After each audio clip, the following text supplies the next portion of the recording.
আজকে আমার দিনটা শুরু হচ্ছে এরকম মেঘলা আকাশ নিয়ে। আর আমি অনেকদিন ধরেই ভাবছিলাম একটা 100 ডেজের মিনি ব্লগ চ্যালেঞ্জ স্টার্ট করব, তো সেটা আজকে থেকেই স্টার্ট করতে চলেছি। অবশেষে আমি ক্যামেরা হাতে তুলেই নিলাম। তো আর কিছু না ভেবে আজকে থেকেই ফার্স্ট ব্লগটা আমি স্টার্ট করছি। দেখো দেখো আমার সকালটা শুরু হচ্ছে বিট গাজর আর আমলকি নিয়ে আর দুধ গরম করা দিয়ে।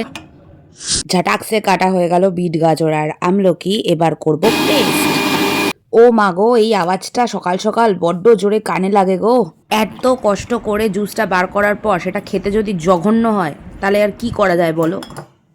এটা দেখতে যতটা সুন্দর খেতে ততটাই খারাপ, জঘন্য। ওহ, অ্যাট লাস্ট শেষ হলো বাবারে। তো ওটা শেষ করে ওপরে আস্তে আস্তেই দেখছি বৃষ্টিটা নেমেই গেল।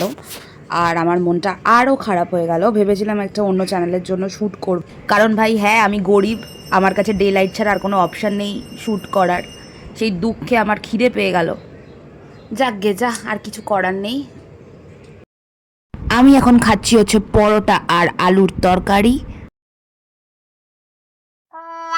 বাহ ভাই বাহ, আমার সাথেই এগুলো হতে হয়। বাহ। আবার ওয়াও দোস্ত, ইসে कहते हैं ফুটো কপাল। খাওয়া দাওয়া করে যাই একটু নিচে।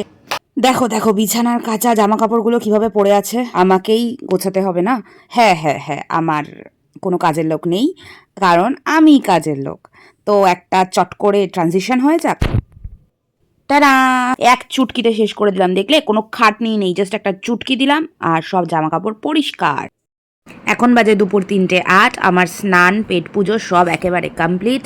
এখন লাইট অফ করব আর টুকুস করে বিছনায় শুয়ে একদম নাক ডেকে ঘুম দেব।